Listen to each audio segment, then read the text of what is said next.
Good morning. Thanks for joining me for breakfast today. I'm hanging tight this spring in my RV at my home base in Pennsylvania. Daylight savings time is upon us and spring is officially here. Now, only if it would warm up for shorts weather here in southeastern Pennsylvania. I do wish I could winter in warm weather. Oh well, I gotta make a living.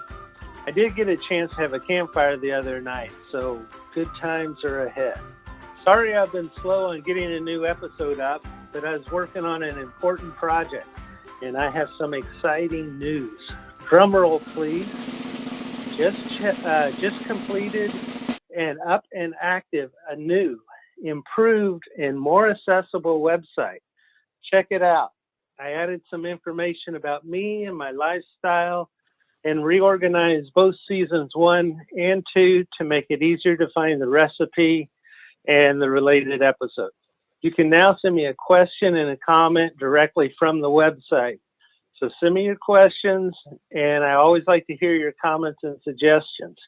Let me know what dishes you'd like to see on Kenny's Cantina, and if you have a recipe you want me to try out, send it along as well. I do this for y'all, and I want it to be helpful for you. I always like to hear that feedback on how I can improve the show, so drop me a note. With the season changing and warm weather on the horizon, let's make a version of s'mores. No campfire needed, though. The inspiration for this dish comes from one of my loyal viewers, Raven. It turned me on to this quick, unique breakfast dish that I then tweaked to expand the possibilities. Breakfast s'mores are quick, easy, and tasty. And when you first read the recipe, you'll be thinking, what? But trust me, they're very tasty. They have a complex flavor of sweet and spicy. This is also a dish that you can get creative with.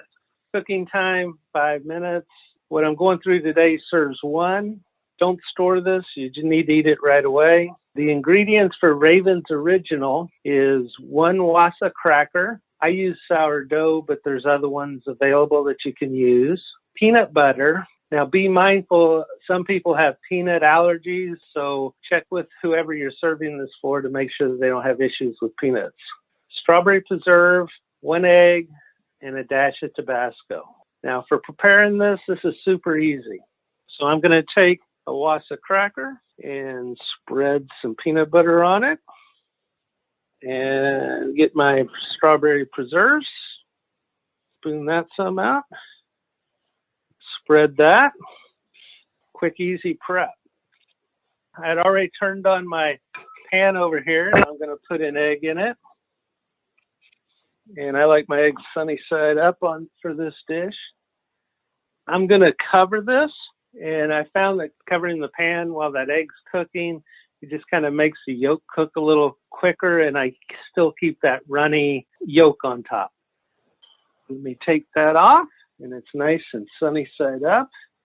Let me put that on top of the Wassa cracker. And then I'm going to take some Tabasco and just a few little dashes on top. And that's it. That's all there is to this recipe. It's quick, easy. Let me grab a fork.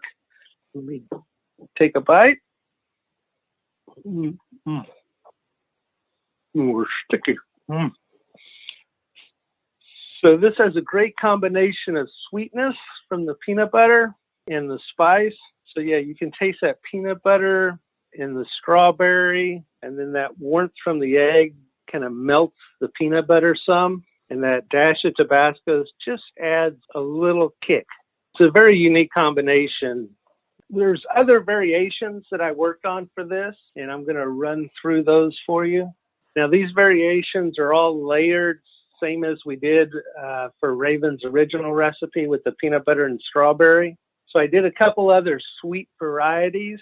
The first one takes a Wassa cracker, the peanut butter, and then I added honey to it with the egg and Tabasco. And this breakfast s'more had a really mellow taste, which comes from the combination of that peanut butter and honey. A second version on the sweet varieties is taking the Wassa cracker and then the peanut butter, add some maple syrup to it and some bacon bits, and then do the egg and Tabasco. And The taste of this one leans more towards a conventional breakfast. The maple from the syrup mixed well with the bacon and the peanut butter and cracker. It tastes a lot like pancakes. So that's another good one for breakfast. Now, I also created some savory varieties.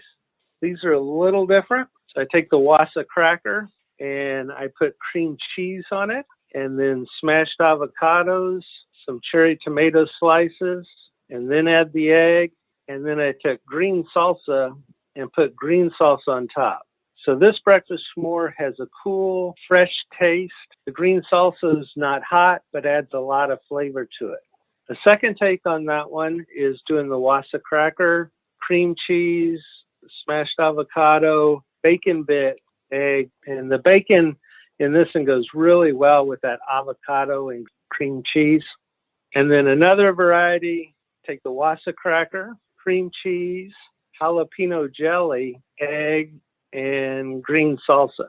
Now the jalapeno jelly gives this breakfast s'more a nice sweetness and the spice, and the jelly really plays well with the cream cheese. So some serving recommendations for you. First off, make a variety of the breakfast s'mores and serve them as a brunch. And you can use the savory variations, the ones with the avocado. You can use that without the egg, and it's a great snack or even as an appetizer. Now, a related appetizer is to take a softened block of cream cheese and pour the jalapeno jelly over it and then serve that with crackers. That is a really great, easy hors d'oeuvre for a party. So some tips on this. Here's a one simple tip. Prepare all the base layers for all the breakfast s'mores that you're making prior to cooking your eggs. You can have it all laid out and then cook up your eggs and put them on top, and then everything will be ready to go. If you're using the cream cheese varieties for the savory varieties, soften the cream cheese before you start spreading it on the Wassa cracker. It'll help to keep the cracker from breaking and get that cream cheese even. Now, I used the smashed avocado in this recipe, but you can just do slicing of the avocado and lay sliced avocado on top. So final tip here, when I smash avocado that I use in a dish like this, I'll smash it up and then I'll put just a dash of salt, pepper, garlic powder, and onion powder, just a dash of each, and mix that up. This just adds a little more flavor to the avocado. Now, I want to thank Raven for turning me on to breakfast s'mores. I'm enjoying them, and I know you will too. And hey, create your own varieties. My last episode was on smoked yum yum sauce. I received quite a few comments and questions. It was a popular episode with over 80,000 hits and views. Thanks for watching. With so many viewers, I've got quite a few questions and comments to respond to.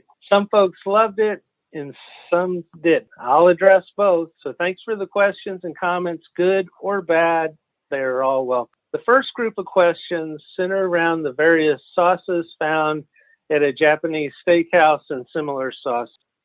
On NPR, they suggest that it has origins in the U.S. or Canada, but not Japan. Tanya from Montreal asks, I've been told that yum yum sauce has a lot of confusing names attached to it, like white sauce or even sakura sauce. My question is, do they all taste the same or are they each different?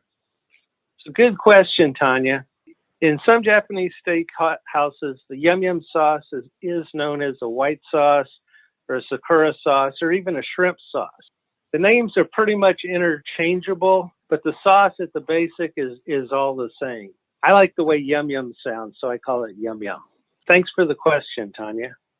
Jack from Arizona asks, boom boom sauce and yum yum sauce, are they the same sauce? Hey Jack, thanks for watching. The two sauces are similar. The main difference is that the boom boom sauce has Thai sweet chili sauce in it and sriracha, making the boom boom a little sweeter and spicier than the yum yum sauce. Thanks, Jack, and keep watching. Joyce from Georgia asks, what is the brown sauce they use at hibachi? The brown sauce you find at hibachi is a soy and ginger-based sauce. It is another good sauce, but like I said, slightly different than that yum yum. So thanks for the question, Joyce. Diane from Texas asks, what's the big difference in your Yum Yum sauce than in store-bought version? Hi, Diane. I missed the Lone Star steak. I think that the main difference is that I use the smoked paprika, so mine has a stronger flavor than what the store-boughts have. So thanks, Diane, and I hope you survived the Texas deep freeze okay. Now, everyone's palate is different, and for some folks, the smoked paprika was too much. Matt from Chicago stated, holy crap, smoked paprika is way too much. It's all I could taste and smell. What's a good substitute for this ingredient? So Matt, sorry, the smoked paprika was too much for you. If you switch to a regular paprika, you might find it more appealing. So thanks for your comment, Matt, and I'll try to give people a heads up if there's something in a recipe that some might object to. Janet from California says, made this last night for a dinner party, and I have to tell you, the sauce was terrible, not even close. Don't even try making it. It ruined my sushi night. Too much smoked flavoring, so maybe I should have left it out, but not good with sushi. Janet, sorry you had a bad experience with the sauce. The smokiness can be overpowering. I have made it with regular paprika, and it is mellower. Try using regular paprika or just totally leaving it out. So thanks for letting me know, Janet, and sorry it was a bad experience. Barry from New Hampshire stated, good Lord, we made this and it tastes like a bowl of seasoned mayonnaise and has nothing in common with Yum Yum sauce at a hibachi joint or Yum Yum sauce in a bottle from my local grocery store. Barry, thanks for your comment.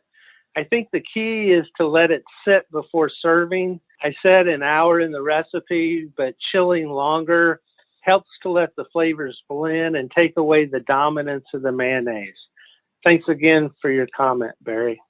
Now, Erica from Colorado, she states, I made this and thought it was awesome. Keeping it cool overnight really helped. So Erica, thanks for the comment, and you're correct. Letting it chill overnight does help the taste. Thanks again, Erica. Robert from Japan stated, I was raised in Japan and lived there for 9 years. I'm also an excellent cook, especially with Oriental dishes. Your recipe is excellent. The people that have negative comments either did something wrong with the recipe or have a different taste profile. I never tasted it with the smoked paprika before. A nice twist. Robert, thanks for chiming in. I'm glad you liked my twist, and please keep watching. Anna from New Zealand stated, I think the key is letting it sit in the fridge overnight. It tastes like seasoned mayo when you first make it, but it's wonderful the next day. I'm vegan, and I made it with vegan mango and vegan butter. It was awesome. Love your show, Kenny. Hannah, thanks for your insight. I'm glad that as a vegan, you came up with a solution, and I'm glad you're enjoying the show. Keep watching. I always encourage my viewers to be creative, and a couple wrote in to highlight their creativity. Now, Noel from New Mexico said, made this last night, and you said be creative. I did. Chicken tortilla roll-ups were smothered with delicious Yum Yum sauce. Had only one problem. There were no leftovers, and now I have a new secret ingredient. So Noel, congrats on your new secret ingredient. I won't tell. Thanks for watching. So thanks for all your comments and questions. This has been great. My next show is my Texas Red Chili, a great tasting, complex flavored chili that has some heat to it, but it quickly dissipates. We'll also go into the Texas debate of beans or no beans in chili. Keep an eye out for it. As we wrap up, I want to thank all of you from around the world for tuning in to Kenny's Kantina. I really appreciate you. Let me know what you think of the new website. Send me a note. And don't forget, you can find me on Facebook, Instagram, and Twitter. Now, Kenny's Kantina wouldn't be possible without the help of my sponsors, IBC Productions and the Road Hogs Media Network. So a big thanks to them. See y'all on the road.